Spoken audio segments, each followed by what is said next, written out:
Basic finance for daily ലൈഫിൻ്റെ മറ്റൊരു ക്ലാസ്സിലേക്ക് കൂടി വെൽക്കം. അപ്പോൾ ഇതൊരു എക്സാം ഓറിയൻറ്റഡ് ക്ലാസ്സാണ്. നമ്മുടെ എക്സാമിന് മുമ്പായിട്ട് നമുക്കൊരു മോഡൽ ക്വസ്റ്റ്യൻ പേപ്പർ ഡിസ്കസ് ചെയ്യാം. അപ്പോൾ ഈ ഒരു മോഡൽ ക്വസ്റ്റ്യൻ പേപ്പറിൻ്റെ ആൻസേഴ്സ്, അതിൻ്റെ ഓപ്ഷൻ സഹിതം നമ്മളിന്ന് വിശദീകരണ സഹിതമാണ് ഇന്ന് ഡിസ്കഷൻ നടത്തുക.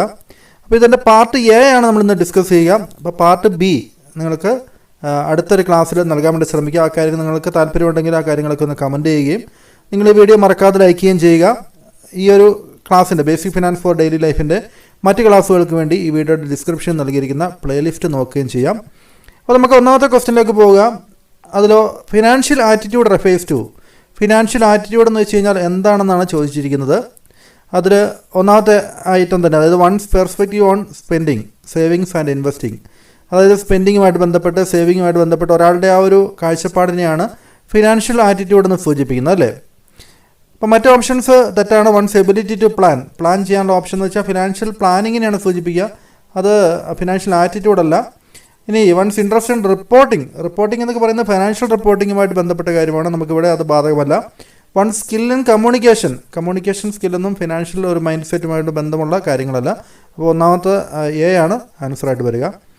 രണ്ടാമത്തെ ക്വസ്റ്റിലേക്ക് പോകുന്നു. Which of the following is a broader term that includes coins, cheques, bank notes, fixed deposit, digital wallet, ഇതെല്ലാം ഉൾപ്പെടുന്ന ആ ഒരു ബ്രോഡർ ടേമിനെ സൂചിപ്പിക്കുന്ന എന്താണെന്നാണ് ചോദിച്ചിരിക്കുന്നത്. അത് മണിയാണല്ലേ, നമ്മൾ നേരത്തെ ഡിസ്കസ് ചെയ്തിട്ടുണ്ട്. മണിയെയാണ് നമ്മൾ ഇത്തരം കാര്യങ്ങളെല്ലാം ഉൾപ്പെടുന്നത്. കോയിൻസും ചെക്കും ബാങ്ക് നോട്ട്സും ഡിജിറ്റൽ വാലറ്റും എല്ലാം ഉൾപ്പെടുന്നത് പണത്തെയാണ്, അല്ലേ? കറൻസി എന്ന് വെച്ച് കഴിഞ്ഞാൽ ഒരു മണിയുടെ ഭാഗം തന്നെയാണല്ലേ. ഫിനാൻസ് എന്ന് വെച്ച് കഴിഞ്ഞാൽ ഫണ്ട് മാനേജ് ചെയ്യുന്നതാണ് ഫിനാൻസ് എന്ന് പറയുക. സേവിങ്സ് എന്ന് വെച്ച് കഴിഞ്ഞാൽ നമ്മുടെ എമൗണ്ട്, നമുക്ക് കിട്ടുന്ന ഇൻകത്തിൻ്റെ ഒരു ഭാഗം നമ്മൾ ഭാവി ആവശ്യത്തിന് വേണ്ടി മാറ്റിവെക്കുന്നതിനാണ് നമ്മൾ സേവിങ്സ് എന്നൊക്കെ പറയുക. അപ്പോൾ നമുക്ക് ആൻസർ വരുന്നത് ബി ആണ്. ഇനി മൂന്നാമത്തെ ക്വസ്റ്റ്യൻ നോക്കുക. ബിഹേവിയറൽ ഫിനാൻസ് എന്തിനെക്കുറിച്ചുള്ള സ്റ്റഡിയാണെന്നാണ് പറഞ്ഞിരിക്കുന്നത്. അത് ഇൻവെസ്റ്റർ ഇമോഷൻസ് ആൻഡ് ബിഹേവിയർ, അല്ലേ? അതുമായിട്ട് ബന്ധപ്പെട്ടാണ് ബിഹേവിയറൽ സ്റ്റഡീസ് വരിക. ബിഹേവിയറൽ സ്റ്റഡീസ് നമ്മൾ പഠിച്ചിട്ടുണ്ട് അതിനെക്കുറിച്ച്. ഗവൺമെൻറ് എക്സ്പെൻഡിച്ചർ എന്ന് വെച്ച് കഴിഞ്ഞാൽ അത് പബ്ലിക് ഫിനാൻസിൻ്റെ ഭാഗമായിട്ട് വരുന്നത്. ബിഹേവിയറൽ ഫിനാൻസിൻ്റെ ഭാഗമായിട്ട് വരുന്നതാണ് ഇൻവെസ്റ്റർ ഇമോഷൻസ് ഒക്കെ. ഗവൺമെൻറ് എക്സ്പെൻഡിച്ചർ അത് പബ്ലിക് ഫിനാൻസാണ്. ഹൗസ് ഹോൾഡ് ബഡ്ജറ്റിംഗ് എന്ന് പറയുമ്പോൾ അത് നമുക്ക് പേഴ്സണൽ ഫിനാൻസിൻ്റെ ഭാഗമാണ്, അല്ലേ? നമ്മൾ പഠിച്ചിട്ടുണ്ട്, പേഴ്സണൽ ഫിനാൻസാണ്. കോർപ്പറേറ്റ് ടാക്സ് പ്ലാനിംഗ് എന്നൊക്കെ പറയുമ്പോൾ അത് corporate finance and tax strategy ആയിട്ട് വരുന്നതാണ്. ഇൻവെസ്റ്റർ സൈക്കോളജിയുടെ ഒക്കെ ഭാഗമാണ്. ഓക്കെ, നമുക്ക് അടുത്ത ക്വസ്റ്റിലേക്ക് പോകാം. Which of the following is not a category in needs, wants and vices. നമ്മൾ നീഡ്സ്, വാൺസ് ആൻഡ് വൈസസിനെ കുറിച്ച് പഠിച്ചിട്ടുണ്ട്. അതിൽ ഫുഡ് ആൻഡ് വാട്ടർ, ഷെൽട്ടർ, ഗാഡ്ജറ്റുകൾ അതെല്ലാം വരുന്നുണ്ടല്ലേ. അപ്പോൾ നമുക്ക് ആൻസറായിട്ട് വരുന്നത് ഡി ആണ്. ഇതിൽ പെടാത്തത് ഏതാണെന്നാണ് ചോദിച്ചിരിക്കുന്നത്, അല്ലേ? Not a category, needs and വാൺസിൽ പെടാത്തത് ഏതാണെന്നുള്ളതിന് ചോദ്യം വന്നിരിക്കുന്നത്. ഫുഡ് ആൻഡ് ഷെൽട്ടറൊക്കെ ബേസിക് നീഡായിട്ട് നമ്മൾ പഠിച്ചിട്ടുണ്ടല്ലേ. ബേസിക് നീഡാണ്. ഷെൽട്ടർ എന്ന് വെച്ച് കഴിഞ്ഞാൽ അതും ബേസിക് നീഡ് അല്ലെങ്കിൽ ഫണ്ടമെൻ്റൽ നീഡായിട്ട് കരുതുന്നതാണ്. ഗാഡ്ജറ്റും അതും നമ്മുടെ വാൺസിൽ പെടുന്നതാണ്, അല്ലേ? അപ്പോൾ ഇതിൽ പെടാത്തതെന്ന് വെച്ചാൽ ഇൻവെസ്റ്റ്മെൻ്റ് ആണ് ആൻസർ വരിക. ഇനി അഞ്ചാമത്തെ ക്വസ്റ്റ്യൻ നോക്കുക. What is the primary benefit of having health insurance. Health insurance ഉണ്ടായിരിക്കേണ്ട ഇതിൻ്റെ പ്രധാനപ്പെട്ട ഉദ്ദേശം എന്ന് പറയുന്നത് financial protection against high medical cost എന്നുള്ളതാണ്, അല്ലേ? നമുക്ക് ആശുപത്രി ചിലവുകളൊക്കെ ഹൈ ആയിട്ട് വരികയാണ്. അപ്പോൾ അതിനെതിരെയുള്ള ഒരു പ്രൊട്ടക്ഷൻ എന്ന രീതിയിലാണ് നമ്മൾ ഹെൽത്ത് ഇൻഷുറൻസ് എടുക്കുന്നത്, അല്ലേ? ബാക്കിയുള്ള ഓപ്ഷൻസൊക്കെ തെറ്റാണല്ലേ. റെഡ്യൂസസ് ലൈഫ് എക്സ്പെക്റ്റൻസി എന്ന് പറയുന്നത് അത് ഇതുമായിട്ട് ബാധകമല്ല. ഇൻഷുറൻസ് എടുത്താലും ആയുർദൈർഘ്യം കുറയൊന്നുമില്ല, അല്ലേ? ഇൻക്രീസസ് മെഡിക്കൽ കോസ്റ്റ് കൂട്ടുകയല്ല ചെയ്യുന്നത്, അല്ലേ? മെഡിക്കൽ കോസ്റ്റ് നമ്മൾ കവർ ചെയ്യുകയാണ് ചെയ്യുന്നത്.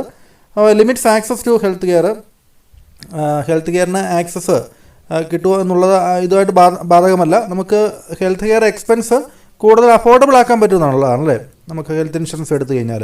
അപ്പോൾ ആൻസറായിട്ട് വരുന്നത് സി ആണ്. അടുത്ത ആറാമത്തെ ക്വസ്റ്റ്യൻ നോക്കുക. The process of ensuring timely and adequate credit for vulnerable group at an affordable cost. അപ്പോൾ നമുക്ക് ആളുകളെല്ലാം, വൾണറബിൾ ഗ്രൂപ്പ് എന്ന് പറയുന്നത് സാമ്പത്തികമായിട്ട് പിന്നോക്കം നിൽക്കുന്ന ആളുകളെല്ലാം അവർക്ക് ആവശ്യത്തിന് ക്രെഡിറ്റ് ഫെസിലിറ്റിയും അത്തരത്തിലുള്ള ഒരു ഓപ്പർച്യൂണിറ്റി കൊടുക്കുക എന്ന് പറയുന്നത് ഫൈനാൻഷ്യൽ ഇൻക്ലൂഷൻ്റെ ഭാഗമാണല്ലേ. നമ്മൾ പഠിച്ചിട്ടുണ്ട്, ഫൈനാൻഷ്യൽ ഇൻക്ലൂഷൻ്റെ ഭാഗമാണ്. ഫൈനാൻഷ്യൽ എഡ്യൂക്കേഷൻ എന്ന് വെച്ച് കഴിഞ്ഞാൽ നമ്മൾ ഫിനാൻഷ്യൽ കോൺസെപ്റ്റുകളൊക്കെ പഠിപ്പിച്ചു കൊടുക്കുന്നതിനാണ് ഫിനാൻഷ്യൽ എഡ്യൂക്കേഷൻ എന്ന് പറയുന്നത്, അല്ലേ? ഫിനാൻഷ്യൽ ലിറ്ററസി എന്ന് പറയുമ്പോൾ നമുക്ക് ഫിനാൻഷ്യൽ സ്കില്ല് അതിനെക്കുറിച്ച് മനസ്സിലാക്കുക തുടങ്ങിയ കാര്യങ്ങൾക്കാണ് ഫിനാൻഷ്യൽ ലിറ്ററസിയിൽ വരിക. ഫിനാൻഷ്യൽ എക്സ്ക്ലൂഷൻ എന്ന് പറയുമ്പോൾ നമ്മൾ ഫിനാൻഷ്യൽ ഇൻക്ലൂഷൻ്റെ നേരെ ഓപ്പോസിറ്റ് ആണല്ലേ. നമുക്ക് ഈ വൾണറബിൾ ഗ്രൂപ്പിന് നമുക്ക് ഇത്തരത്തിലുള്ള ഓപ്ഷൻ കൊടുക്കുന്നില്ല എന്നുള്ളതാണ് വരിക. അതാണ് ഫിനാൻഷ്യൽ എക്സ്ക്ലൂഷനിൽ വരിക. അടുത്ത ക്വസ്റ്റ്യൻ നോക്കുക. Which of the following is not a part of financial literacy as defined by OECD. അപ്പോൾ OECD പറയുന്നതനുസരിച്ച് ഫിനാൻഷ്യൽ ലിറ്ററസിയുടെ ഭാഗമല്ലാത്തത് ഏതാണെന്നാണ് ചോദിച്ചിരിക്കുന്നത് അല്ലേ. അപ്പോൾ നമുക്ക് OECD എന്ന് വെച്ചാൽ നമ്മൾ പഠിച്ചിട്ടുണ്ട്, organisation for economic cooperation and development എന്ന് പറയുന്ന സ്ഥാപനമാണല്ലേ. അപ്പോൾ ആ സ്ഥാപനം പറയുന്നതനുസരിച്ച് ഫിനാൻഷ്യൽ ലിറ്ററസിയുടെ ഭാഗമല്ലാത്തത് നമുക്ക് ഫൈനാൻഷ്യൽ അവെയർനെസ് വരുന്നുണ്ട്, ഫിനാൻഷ്യൽ സ്കില്ല് വരുന്നുണ്ട്, ഫിനാൻഷ്യൽ ഡിപ്പെൻഡൻസ് ആണ് അതിൻ്റെ ഭാഗമല്ലാത്തത് അല്ലേ. ഫിനാൻഷ്യൽ ബിഹേവിയറും ഫിനാൻഷ്യൽ ലിറ്ററസിയുടെ ഭാഗമാണ് OECD ഒരു ക്ലാസിഫിക്കേഷൻ പ്രകാരം. ഫിനാൻഷ്യൽ അവെയർനെസ് എന്ന് വെച്ച് കഴിഞ്ഞാൽ നമുക്ക് ഫിനാൻഷ്യൽ ലിറ്ററസിയുടെ ഒരു കീ കോമ്പണൻറ്റ് തന്നെയാണ്. ഫിനാൻഷ്യലായിട്ടുള്ള കാര്യങ്ങളെക്കുറിച്ചുള്ള അറിവാണ്. ഫൈനാൻഷ്യൽ സ്കിൽ എന്ന് പറയുമ്പോൾ ഫിനാൻസ് നമ്മൾ എഫക്റ്റീവായിട്ട് മാനേജ് ചെയ്യുന്നതിനുള്ള ഒരു പ്രധാനപ്പെട്ട കാര്യമാണ്. ഫിനാൻഷ്യൽ ബിഹേവിയർ എന്ന് വെച്ച് കഴിഞ്ഞാൽ നമുക്ക് ഫിനാൻഷ്യൽ നോളേജ് വെച്ചുകൊണ്ട് നമ്മൾ എങ്ങനെയാണ് ഓരോ ഇൻഡിവിജ്വലും ബിഹേവ് ചെയ്യുക, അതവരുടെ സ്വഭാവത്തിൽ എങ്ങനെ റിഫ്ലക്റ്റ് ചെയ്യപ്പെടുന്നു എന്നുള്ളതാണ് ഫിനാൻഷ്യൽ ബിഹേവിയർ എന്നൊക്കെ പറയുക അല്ലേ. അപ്പോൾ ഈ പറഞ്ഞ കാര്യങ്ങളെല്ലാം നമുക്ക് ഫിനാൻഷ്യൽ ലിറ്ററസിയുടെ ഭാഗമാണ് OECD പറയുന്നതനുസരിച്ച്. ഇനി നമുക്ക് അടുത്ത ക്വസ്റ്റിനിലേക്ക് നോക്കാം. Which of the following is an example of discretionary spending? Discretionary സ്പെൻഡിങ്ങിൻ്റെ എക്സാമ്പിൾ ഏതാണെന്നാണ് ചോദിച്ചിരിക്കുന്നത് അല്ലേ. ഡിസ്ക്രിഷണറി സ്പെൻഡിങ്, അതായത് എൻ്റർടൈൻമെൻ്റ് ആണ് നമ്മുടെ ഡിസ്ക്രിഷണറി സ്പെൻഡിങ് ആയിട്ട് പറയുന്നത്. അതായത് എൻ്റർടൈൻമെൻറ്റ് നമ്മൾ പണം മുടക്കണോ വേണ്ടേ എന്നുള്ളത് നമ്മുടെ വിവേചന ബുദ്ധി ഉപയോഗിച്ച് ചിന്തിക്കേണ്ട കാര്യമാണ് അല്ലേ. അത് നമുക്കൊരു എസെൻഷ്യൽ ആയിട്ടുള്ളൊരു തിങ്ങൊന്നും അല്ല. നമുക്ക് അതിനുവേണ്ടി പണം മുടക്കണോ വേണ്ടേ എന്നുള്ളത് നമ്മൾ തീരുമാനിക്കേണ്ട കാര്യമാണ്. അതൊരു നോൺ എസെൻഷ്യൽ എക്സ്പെൻസ് ആണ് അല്ലേ. അത് വാൺസും നീഡും പോലെയല്ല, നമുക്ക് വാൺസുമായിട്ട് ബന്ധപ്പെട്ടതാണ്. പക്ഷേ ലക്ഷറി ആയിട്ടുള്ള ഐറ്റംസ്, ഹോബീസ് അതുപോലുള്ള ഒരു ഐറ്റമാണ് അല്ലേ. അതൊക്കെ നമുക്ക് അതിൽ കാറ്റഗറിപ്പെടുത്താം. അപ്പോൾ റെൻ്റ് എന്നൊക്കെ പറഞ്ഞു കഴിഞ്ഞാൽ നമുക്കൊരു ഫിക്സഡ് എക്സ്പെൻസ് ആണ്. ഗ്രോസറി എന്ന് വെച്ച് കഴിഞ്ഞാൽ നമുക്ക് സർവൈവലിന് വേണ്ടി നമുക്ക് അത്യാവശ്യമുള്ള കാര്യമാണ് ഗ്രോസറി ഐറ്റംസ് ഒക്കെ വാങ്ങിക്കുക എന്നുള്ളത്. മെഡിസിൻ എന്ന് വെച്ച് കഴിഞ്ഞാലും അതും നോൺ ഡിസ്ക്രിഷണറി ആണ്, എസെൻഷ്യൽ എക്സ്പെൻസ് തന്നെയാണ് അല്ലേ. ബാക്കിയുള്ള കാര്യങ്ങളൊക്കെ എസെൻഷ്യലാണ്. നമുക്ക് എൻ്റർടൈൻമെൻ്റ് ആണ് നോൺ എസെൻഷ്യൽ അല്ലെങ്കിൽ ഡിസ്ക്രിഷണറി സ്പെൻഡിങ്ങിൻ്റെ ഭാഗമായിട്ട് വരിക. ഇനി 9ാമത്തെ ക്വസ്റ്റ്യൻ നോക്കുക. Priya learns about market risk and credit risk. Which type of financial knowledge is she gaining? അപ്പോൾ പ്രിയ എന്ന് പറയുന്ന ആ ഒരു വ്യക്തി മാർക്കറ്റ് റിസ്കിനെ കുറിച്ചും ക്രെഡിറ്റ് റിസ്കിനെ കുറിച്ചൊക്കെ പഠിക്കുന്നു. അപ്പോൾ അത് ഫിനാൻഷ്യൽ നോളജുമായിട്ട് ബന്ധപ്പെട്ട് താഴെ പറയുന്നതിൽ ഏതാണ് അതുമായിട്ട് കണക്ട് ചെയ്തിരിക്കുന്നതാണ് ചോദിച്ചിരിക്കുന്നത്. കൺസെപ്ച്വൽ ആയിട്ടുള്ള ഒരു നോളജാണ് അവർ നേടുന്നത് അല്ലേ. അങ്ങനെ നമുക്ക് പറയാം. പ്രൊസീജിയറൽ, അപ്ലൈഡ്, തിയറിറ്റിക്കൽ, അങ്ങനെ പല കാര്യങ്ങൾ പറയുന്നുണ്ട് അല്ലേ. പ്രൊസീജിയറൽ എന്ന് വെച്ച് കഴിഞ്ഞാൽ നമ്മൾ ഒരു മെത്തേഡ് പഠിക്കുക അല്ലെങ്കിൽ പ്രോസസ്സ് പഠിക്കുക എന്നുള്ളതാണ് പ്രൊസീജിയറിൽ വരിക. അപ്ലൈഡ് എന്ന് വെച്ച് കഴിഞ്ഞാൽ നമ്മൾ കിട്ടിയ നോളേജ് നമ്മുടെ ആപ്ലിക്കേഷൻ അത് നമ്മൾ പ്രയോഗിച്ച് നോക്കുന്നതിനാണ് ആപ്ലിക്കേഷൻ അല്ലെങ്കിൽ അപ്ലൈഡ് നോളേജ് എന്ന് പറയുക. തിയറിറ്റിക്കൽ എന്ന് വെച്ച് കഴിഞ്ഞാൽ ഏകദേശം കൺസെപ്ച്വൽ പോലെ തന്നെയാണ്, എപ്പോഴും ഒരു ഫോക്കസ്ഡ് ആണ്. അപ്പോൾ ഏതായാലും ഏറ്റവും അനുയോജ്യമായിട്ടുള്ള ഉത്തരം എന്ന് പറയുന്നത് കൺസെപ്ച്വൽ തന്നെയാണ്. ദെൻ അടുത്തത് നോക്കുക. What does understanding the time value of money help in calculating? അപ്പോൾ ടൈം വാല്യൂ ഓഫ് മണി അതുമായിട്ട് ബന്ധപ്പെട്ടൊരു ക്വസ്റ്റ്യൻ ആണല്ലേ. അപ്പോൾ ഈ താഴെ പറയുന്നതിൽ ഏതൊക്കെ കാര്യങ്ങളാണ് ടൈം വാല്യൂ ഓഫ് മണിയുമായിട്ട് ബന്ധമുള്ളത് അല്ലെങ്കിൽ കാൽക്കുലേഷന് സഹായിക്കുന്നുള്ളതാണ്. അതിൽ പ്രസൻറ്റ് വാല്യൂ ഉണ്ട്, ഫ്യൂച്ചർ വാല്യൂ ഉണ്ട്, നമ്മൾ പഠിച്ചിട്ടുണ്ടല്ലേ. Both present and future value രണ്ടും വരുന്നുണ്ടല്ലേ. നൺ ഓഫ് ദി എബോവ് എന്നുള്ളതാണ് തെറ്റായിട്ട് വരിക. അപ്പോൾ നമുക്ക് ഫ്യൂച്ചർ വാല്യൂ ഉണ്ട്, പ്രസൻറ്റ് വാല്യൂ ഉണ്ട്. ഈ പറയുന്നതിൽ both present and future value എന്നുള്ളതാണ് ആൻസർ ആയിട്ട് വരിക അല്ലേ. ഫ്യൂച്ചർ വാല്യൂയിലും ഒപ്പം തന്നെ പ്രസൻറ്റ് വാല്യൂയിലും കാൽക്കുലേഷൻ എല്ലാം നമ്മൾ time value of money TVM നമ്മൾ ഉപയോഗിക്കുന്നുണ്ടല്ലേ. അടുത്ത നോക്കുക. 11ാമത്തെ question. Which of the following is not a socializing agency for financial socialization? Financial സോഷ്യലൈസേഷനിൽ താഴെ പറയുന്ന ഒരു സോഷ്യലൈസിങ് ഏജൻസി അല്ലാത്ത എന്നുള്ളതാണ്. പാരൻസ്, സ്കൂൾസ്, അഡ്വർടൈസ്മെൻറ്റ്, അതെല്ലാം നമുക്കൊരു സോഷ്യലൈസിങ് ഏജൻസി ആയിട്ട് നമ്മൾ പഠിച്ചിട്ടുണ്ട്. വീഡിയോ ഗെയിംസാണ് അതൊരു സോഷ്യലൈസിങ് ഏജൻസി അല്ലാത്തത് അല്ലേ. ഇപ്പോൾ വീഡിയോ ഗെയിംസ് എന്ന് പറയുന്നത് അത് ഡയറക്റ്റായിട്ട് നമ്മളൊരു സോഷ്യലൈസിങ് ഏജൻസി ആയിട്ട് നമ്മളെ കണക്കൂട്ടുന്നില്ല. അപ്പോൾ ഒരാളെ ഫിനാൻഷ്യൽ ബിഹേവിയറിലും ആറ്റിറ്റ്യൂഡിലും ഒക്കെ ഇൻഫ്ലുവൻസ് ചെയ്യുന്ന തരത്തിലുള്ള ഫൈനാൻഷ്യൽ സോഷ്യലൈസിങ് ഏജൻസികളെ കുറിച്ചാണ് പറയുന്നത്. അത് പാരൻസും സ്കൂൾസും അഡ്വർടൈസ്മെൻറ്റൊക്കെ അതിൻ്റെ ഭാഗമായിട്ട് വരുന്നുണ്ട്. അപ്പോൾ അടുത്ത ക്വസ്റ്റ്യൻ നോക്കാം. A person who budgets their expense regularly displays what type of financial behaviour? അപ്പോൾ a person who budget their expense, അയാളുടെ എക്സ്പെൻസിനെ കുറിച്ച് കൃത്യമായിട്ട് കണക്ക് കൂട്ടുക അല്ലേ. ബഡ്ജറ്റൊക്കെ തയ്യാറാക്കുന്ന ആൾ ഏത് ടൈപ്പ് ഓഫ് ഫിനാൻഷ്യൽ ബിഹേവിയറാണ് അയാൾ കാണിക്കുന്നത് എന്നുള്ളതാണ് ചോദിച്ചിരിക്കുന്നത് അല്ലേ. അപ്പോൾ ബഡ്ജറ്റൊക്കെ തയ്യാറാക്കി നമ്മൾ ചിലവിനെക്കുറിച്ചൊക്കെ മുൻകൂട്ടി പ്ലാൻ ചെയ്യാന്ന് വെച്ച് കഴിഞ്ഞാൽ ഇത് തീർച്ചയായിട്ടും റെസ്പോൺസിബിൾ മണി മാനേജ്മെൻ്റ് ആണല്ലേ. മണി നമ്മുടെ പണത്തെ നമ്മൾ കൃത്യമായിട്ട് ഉത്തരവാദിത്തോടെ മാനേജ് ചെയ്യുന്നതാണ്. റിസ്ക് ടേക്കിംഗ്, റിസ്ക് എടുക്കുക എന്ന് നമുക്ക് പറയാൻ വേണ്ടി സാധിക്കില്ല അല്ലേ. ബഡ്ജറ്റ് തയ്യാറാക്കുക എന്ന് വെച്ചാൽ റിസ്ക് നമ്മൾ കുറയ്ക്കുന്നതിൻ്റെ ഭാഗമാണല്ലേ. അപ്പോൾ അത് അല്ല. നമുക്ക് ഇമ്പൾസീവ് സ്പെൻഡിങ് എന്ന് വെച്ച് കഴിഞ്ഞാൽ നമ്മൾ പെട്ടെന്ന് എടുത്ത് ചിലവാക്കുന്നതിനാണ് ഇമ്പൾസീവ് സ്പെൻഡിങ് എന്ന് പറയുന്നത്. അതും അതിൻ്റെ ആൻസറായിട്ട് വരുന്നില്ല അല്ലേ. പിന്നെ അവോയ്ഡൻസ് ഓഫ് ഫിനാൻഷ്യൽ ഡിസിഷന് എടുക്കുന്ന ഒഴിവാക്കുക എന്നുള്ളതല്ല അല്ലേ. അത് നമ്മുടെ റെസ്പോൺസിബിൾ ബിഹേവിയറിൻ്റെ ഭാഗമല്ല. നമ്മൾ ഫിനാൻഷ്യൽ ഡിസിഷൻ എടുക്കേണ്ടി വരും. അപ്പോൾ അത് അവോയ്ഡ് ചെയ്യുന്നത് തീർച്ചയായിട്ടും അത് നല്ലതല്ല അല്ലേ. അപ്പോൾ ഇതിൽ ഏറ്റവും ബഡ്ജറ്റ് തയ്യാറാക്കുക എന്ന് പറയുന്നത് ഏറ്റവും യോജിച്ച് വരുന്ന ഇതിനാണ് റെസ്പോൺസിബിൾ മണി മാനേജ്മെൻ്റ് ആണ്. അടുത്ത ക്വസ്റ്റ്യൻ നമുക്ക് നോക്കാം. A positive financial attitude is most likely two result in. Positive financial ആയിട്ടുള്ള ഒരു ആറ്റിറ്റ്യൂഡ്, പോസിറ്റീവായിട്ടുള്ള ഫിനാൻഷ്യൽ ആറ്റിറ്റ്യൂഡ് താഴെ പറയുന്നതിൽ ഏതിനാണ് കൂടുതൽ റിസൾട്ടഡ് ആവാനുള്ള സാധ്യത, അല്ലെങ്കിൽ താഴെ പറയുന്ന ഏതുമായിട്ടാണ് ബന്ധമുള്ളത്? Higher interest in credit card use. Credit card യൂസിൽ ഹയർ ഇൻട്രസ്റ്റോടുകൂടി ക്രെഡിറ്റ് കാർഡ് യൂസ് ചെയ്യുക എന്നുള്ളത് ഒരു പോസിറ്റീവായിട്ടുള്ള ഫിനാൻഷ്യൽ ആറ്റിറ്റ്യൂഡ് അല്ല അല്ലേ. Long time savings and investment plan. Long time savings and investment plan, അതാണ് കറക്റ്റായിട്ടുള്ള ആൻസർ അല്ലേ. ലോങ് ടൈമിലേക്ക് നമ്മൾ സേവ് ചെയ്യുക, ഇൻവെസ്റ്റ്മെൻറ്റ് പ്ലാൻ ചെയ്യുക, അതൊക്കെ ഒരു പോസിറ്റീവ് ഫിനാൻഷ്യൽ ആറ്റിറ്റ്യൂഡാണ്. Increase the financial risk taking. നമ്മൾ അധികമായിട്ട് ഫിനാൻഷ്യൽ റിസ്ക് ഏറ്റെടുക്കുക എന്നൊക്കെ പറയുന്നത് അല്ലെങ്കിൽ ഓവർ കോൺഫിഡൻസ് ആണ്, അതൊരു പോസിറ്റീവ് ആറ്റിറ്റ്യൂഡാണെന്ന് പറയാൻ വേണ്ടി സാധിക്കില്ല അല്ലേ. No impact on financial behaviour. Non impact on financial behaviour എന്നും പറയാൻ വേണ്ടി സാധിക്കില്ല. നമുക്ക് ഫൈനാൻഷ്യലായിട്ടുള്ള ചോയ്സുകൾ നമ്മൾ എടുക്കേണ്ടി വരും. അപ്പോൾ അതുകൊണ്ട് അതൊരു പോസിറ്റീവ് ആറ്റിറ്റ്യൂഡ് ആണെന്ന് പറയാൻ വേണ്ടി സാധിക്കില്ല. Which of the following is not a financial product. താഴെ പറയുന്നതിൽ ഏതാണ് ഒരു ഫൈനാൻഷ്യൽ പ്രൊഡക്റ്റ് അല്ലാതിരിക്കുന്നത് എന്നാണ് ചോദിച്ചിരിക്കുന്നത് അല്ലേ. നമുക്കറിയാം ഇതിൽ ആൻസറായിട്ട് വരുന്നത് റിയൽ എസ്റ്റേറ്റ് ആണ്. ഒരു ഫൈനാൻഷ്യൽ പ്രൊഡക്റ്റ് അല്ലാത്തത് റിയൽ എസ്റ്റേറ്റ് ആണ്. ബാക്കിയെല്ലാം ഒരു ഫൈനാൻഷ്യൽ പ്രൊഡക്റ്റ് തന്നെയാണ് നമുക്ക് പറയാൻ സാധിക്കും. അപ്പോൾ റിയൽ എസ്റ്റേറ്റ് എന്ന് വെച്ചാൽ ഒരു ടാഞ്ചിബിൾ അസറ്റ് ആണല്ലേ. ലാൻഡ് പോലുള്ള ഐറ്റംസ്, ലാൻഡാണല്ലോ റിയൽ എസ്റ്റേറ്റുമായിട്ട് ബന്ധപ്പെട്ട് വരുന്നത്. അപ്പോൾ അത് ടാഞ്ചിബിൾ അസറ്റാണ്, ഫൈനാൻഷ്യൽ പ്രൊഡക്റ്റ് അല്ല. ഫിനാൻഷ്യൽ പ്രൊഡക്റ്റ് എന്ന് പറയുമ്പോൾ ഇൻഷുറൻസ്, ഇക്വിറ്റി ഷെയർ, അത്തരം കാര്യങ്ങളൊക്കെ എന്താണ് നമുക്ക് ഫിനാൻഷ്യൽ പ്രൊഡക്റ്റായിട്ട് പറയും. അതിൽ ഫിനാൻഷ്യൽ പ്രൊഡക്റ്റായിട്ട് വരാത്തത് റിയൽ എസ്റ്റേറ്റ് ആണ്. അടുത്തത് നോക്കുക, 15ാമത്തെ question. What is effective interest rate? Effective interest rate എന്താണെന്നാണ് ചോദിച്ചിരിക്കുന്നത്. എൻ്റെ ആൻസർ വരുന്നത് annual interest rate accounting for compounding periods അല്ലേ. ഇപ്പോൾ കോമ്പൗണ്ടിങ് പീരീഡ്സിലേക്ക് ഉള്ള ആനുവൽ ഇൻട്രസ്റ്റ് റേറ്റിനെയാണ് നമ്മൾ എഫക്റ്റീവ് ഇൻട്രസ്റ്റ് റേറ്റ് എന്ന് പറയുന്നത്. ബാക്കിയുള്ള ആൻസറുകൾ നമുക്ക് തെറ്റാണെന്ന് പറയേണ്ടി വരും. ഇൻട്രസ്റ്റ് റേറ്റ് വിത്തൗട്ട് കോമ്പൗണ്ടിങ് ഇല്ലയെന്ന് വെച്ച് കഴിഞ്ഞാൽ സിമ്പിൾ ഇൻട്രസ്റ്റ് റേറ്റിനെയാണ് അല്ലേ, അത് എഫക്റ്റീവ് ഇൻട്രസ്റ്റ് റേറ്റ് അല്ല. Nominal interest rate on annual basis, അതും നമുക്ക് കോമ്പൗണ്ടിങ്ങിന് ബാധകമല്ല. Interest rate applied only to loans, അതും പറഞ്ഞിട്ടില്ല. ഇത് effective interest rate applicable broadly to loan, savings and investment നമ്മൾ പഠിച്ചിട്ടുണ്ട് അല്ലേ. അപ്പോൾ അതുകൊണ്ട് അതും ആൻസറായിട്ട് വരുന്നില്ല. അടുത്ത 16ാമത്തെ നോക്കുക. Which of the following best describe compound interest? Compound ഇൻട്രസ്റ്റിനെ ഏറ്റവും നന്നായിട്ട് വിശദീകരിക്കുന്നത് എന്താണെന്നാണ് ചോദിച്ചിരിക്കുന്നത്. അതിൻ്റെ ആൻസറായിട്ട് വരുന്നത് interest calculated on both the initial principal and accumulated interest അല്ലേ. നമ്മൾ പ്രിൻസിപ്പൽ എമൗണ്ടിന്മേലും നമ്മൾ ഇൻവെസ്റ്റ് ചെയ്യുകയാണെങ്കിൽ ഇൻവെസ്റ്റ് ചെയ്യുന്ന എമൗണ്ടിന്മേലും ഒപ്പം തന്നെ നമുക്ക് കിട്ടുന്ന ഇൻട്രസ്റ്റിന്മേലും കൂടി നമ്മൾ ഒരുമിച്ച് ഇൻട്രസ്റ്റ് കാൽക്കുലേറ്റ് ചെയ്യുമ്പോൾ അതിനെയാണ് കോമ്പൗണ്ട് ഇൻട്രസ്റ്റ് എന്ന് പറയുന്നത് അല്ലേ. ബാക്കിയുള്ള ആൻസറുകൾ തെറ്റാണ്. Interest calculate only on principal amount അല്ല, പ്രിൻസിപ്പൽ എമൗണ്ട് മാത്രമല്ല ഇൻട്രസ്റ്റിലും നമ്മൾ ഇൻട്രസ്റ്റ് കാൽക്കുലേറ്റ് ചെയ്യുന്നുണ്ടല്ലേ. Interest that decreases over time, compound interest കൂടിക്കൂടി വരികയാണല്ലേ. ഇൻട്രസ്റ്റ് കുറഞ്ഞു വരികയല്ല. കോമ്പൗണ്ട് ഇൻട്രസ്റ്റ് ആണെങ്കിൽ അത് കുറഞ്ഞു വരുന്നില്ല, അത് കൂടിയാണ് ഇൻക്രീസ് ചെയ്യുകയാണ് ചെയ്യുന്നത് അല്ലേ. Interest that only applies to ലോണിന് മാത്രമല്ല ഇൻട്രസ്റ്റ് റേറ്റ് അപ്ലൈ ആവുന്നത് നമ്മുടെ സേവിങ്സ്, നമ്മുടെ ഇൻവെസ്റ്റ്മെൻറ്റ്, ബാങ്കിൽ ഡിപ്പോസിറ്റ്, അതിനൊക്കെ കോമ്പൗണ്ട് ഇൻട്രസ്റ്റ് ബാധകമാണ് അല്ലേ. അപ്പോൾ അതിൽ ബി ആണ് ആൻസറായിട്ട് വരിക. ഇനി 17ാമത്തെ ക്വസ്റ്റ്യൻ നോക്കുക. How does financial behaviour affect personal finance?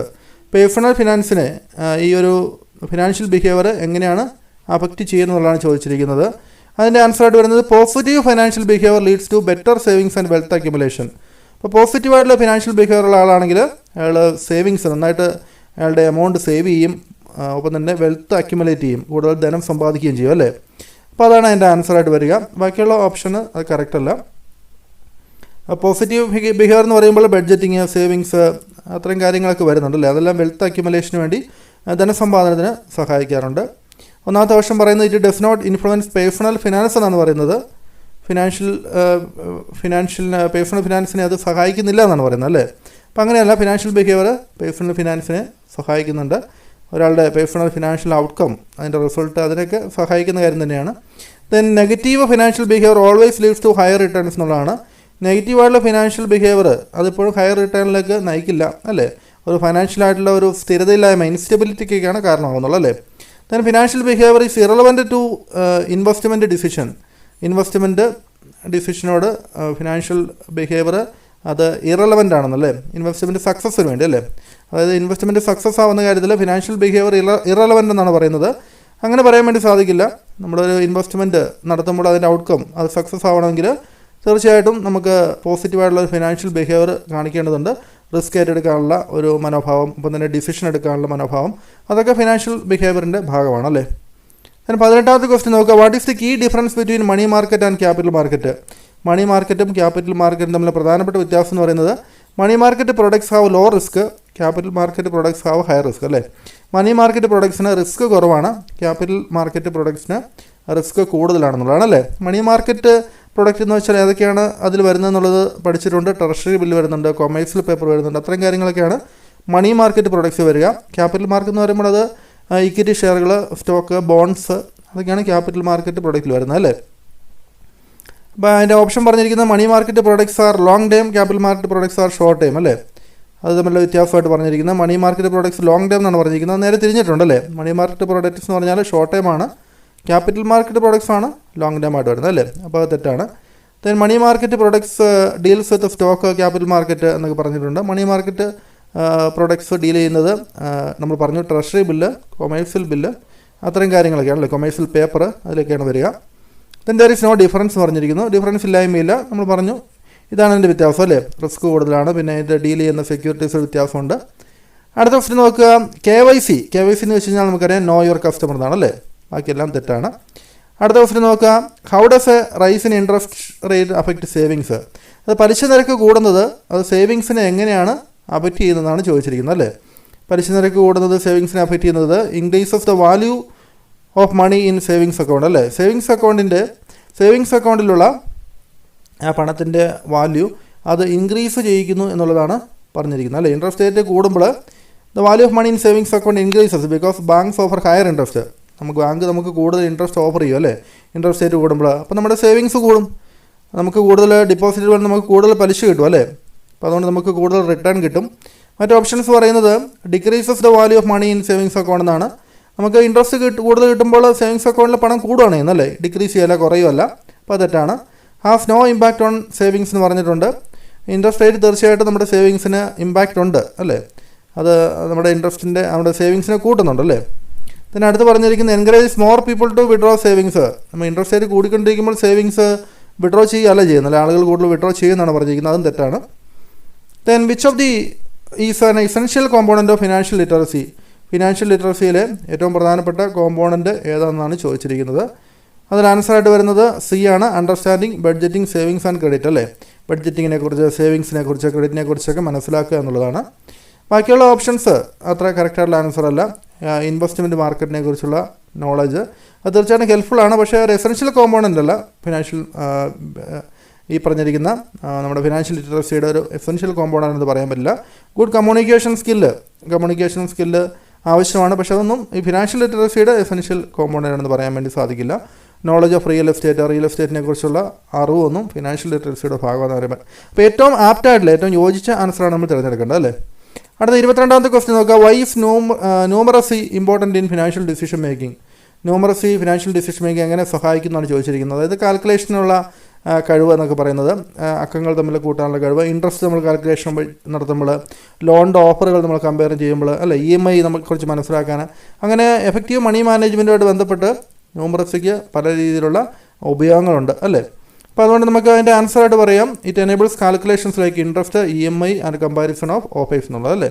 അതാണ് അതിൻ്റെ ആൻസർ വരിക.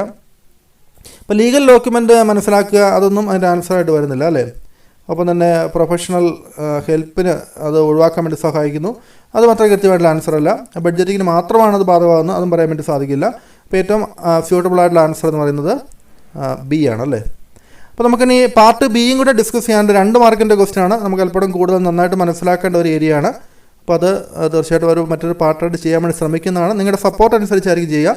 മറക്കാതെ എല്ലാവരും വീഡിയോ ലൈക്ക് ചെയ്യും. നിങ്ങൾക്ക് ക്ലാസ്സിനെ കുറിച്ചുള്ള അഭിപ്രായങ്ങൾ, ഈ പാർട്ട് 2 വേണോ തുടങ്ങിയ കാര്യങ്ങളൊക്കെ ഒന്ന് കമൻറ്റ് ചെയ്യുകയും ചെയ്യാം കേട്ടോ. അപ്പോൾ നമുക്ക് പെട്ടെന്ന് തന്നെ വീണ്ടും ഒരു ക്ലാസ്സുമായി കാണാം. താങ്ക്